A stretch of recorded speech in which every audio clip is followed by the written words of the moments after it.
estar para que vuelvan. Bueno, vamos a cambiar de tema. Hay una cuestión vinculada a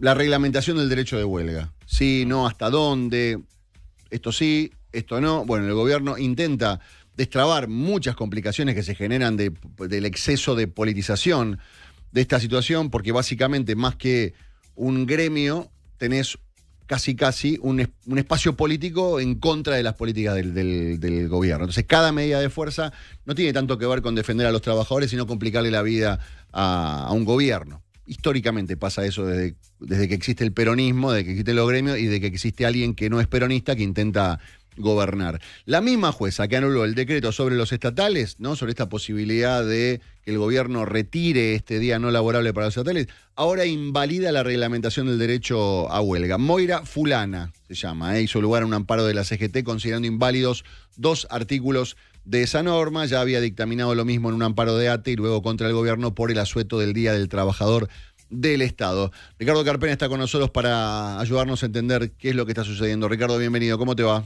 Hola, ¿cómo estás, Horacio? Bien, todo bien, por suerte. Bueno, es una forma de decir. Con las últimas novedades que acaban de comunicarse. Bueno, contame un poquito cuáles son los alcances y qué significa esto que dictaminó esta jueza. Bueno, esto significa que la jueza fulana, jueza laboral, titular de un juzgado del trabajo, número 3 de Capital, declaró que son inválidos, desde el punto de vista constitucional, 2 artículos del DNU 340, que como vos dijiste, fue el que dispuso el gobierno para reglamentar el derecho de huelga en distintas actividades. Esto es lo que establece este decreto, fue una serie de categorías, 2 categorías básicamente, que amplían la cantidad de actividades que están obligadas a mantener un servicio mínimo, en algunos casos del 50%, en otros casos del 75%, para no ser declaradas ilegales, no para estar dentro de la ley. Esto fue en su momento cuando el gobierno dictó este decreto, el 340, hubo amparos de la CGT, de ATE, y en ambos casos, tanto el amparo de la misma jueza laboral dictaminó exactamente lo mismo, que este decreto era inválido y suspendió su aplicación. Es decir, bueno, es una jueza que, bueno, viene fallando en contra de las medidas del gobierno, en este caso este decreto 340, y como vos también dijiste, también fue la jueza que suspendió provisoriamente la decisión del gobierno de eliminar el Día del Trabajador del Estado, ¿no? En este caso también la jueza hizo lugar a un amparo presentado por ATE, que es uno de los sindicatos de los trabajadores estatales. Así que bueno, justamente estaba revisando un poco la trayectoria de la jueza, estuve preguntando también con abogados del foro laboral que no están comprometidos políticamente, porque como sabés, el foro laboral está mayoritariamente copado por jueces que tienen una mirada ideológica muy concreta, muy fuerte, vinculados con el kirchnerismo. Esto ya de la época que Héctor Recalde tenía injerencia, digamos, en la designación de los jueces, o influencia por lo menos. Entonces, bueno, esta jueza, por lo que me acaba de decir incluso un abogado independiente, entre comillas, que no está vinculado con ningún partido político, es que esta jueza en realidad no tiene ninguna vinculación explícita con el kirchnerismo ni con ningún partido político. Ella está en el pliego como jueza del trabajo en este juzgado. Fue aprobado por el Senado en marzo de 2021, y después de una carrera bastante larga, como 30 años que ha tenido en distintas instancias del foro laboral, ¿no?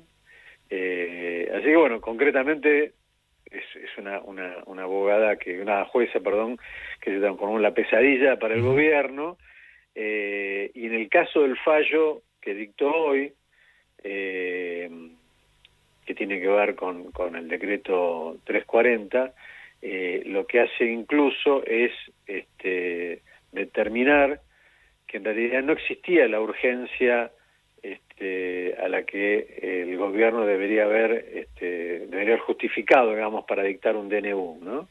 Que no había un tratamiento que requiriera semejante urgencia para dictar un DNU, porque justamente estaba el Congreso en funcionamiento y podría tratar la cuestión, ¿no? Que es uno de los elementos, el carácter de excepcionalidad es uno de los elementos que justifican justamente el dictado de un DNU. A juicio de esta magistrada laboral no existían estas condiciones de urgencia, y es uno de los fundamentos por los cuales declara la invalidez constitucional de dos de los artículos de este DNU 340. Claro. Y escúchame, ¿y tiene posibilidad de avanzar de alguna manera el gobierno o quedó trabado acá y los gremios celebran mientras tengan una jueza de su lado, vaya para adelante? Claro, bueno, el gobierno apela, así como el gobierno apeló la decisión de eliminar la prohibición del Día del Estado, del Trabajador del Estado.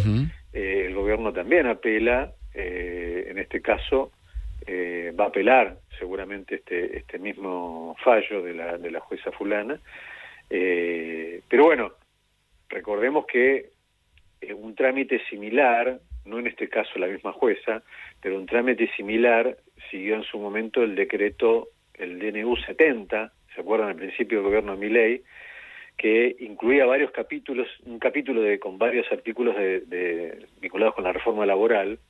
También hubo un amparo, una denuncia presentada por la CGT contra este decreto. La justicia laboral le dio la razón a la CGT, aceptó el amparo, suspendió los alcances del DNU 70 en materia laboral, los artículos que estaban vinculados con la reforma laboral. El gobierno apeló y eso está desde entonces prácticamente a consideración de la Corte. O sea que ese tema escaló hasta llegar en instancia hasta llegar en este momento a la Corte, que en algún momento deberá fallar si realmente el fallo es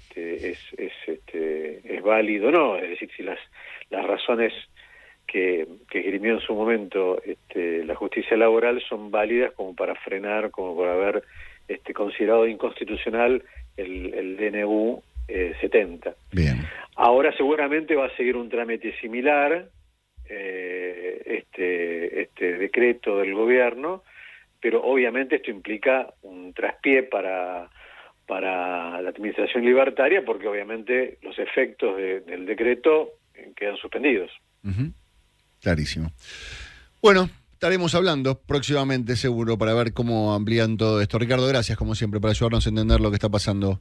Gracias a vos. Abrazo enorme. Ricardo Carpena, periodista, experto en cuestiones vinculadas a los gremios, ayudándonos a entender los alcances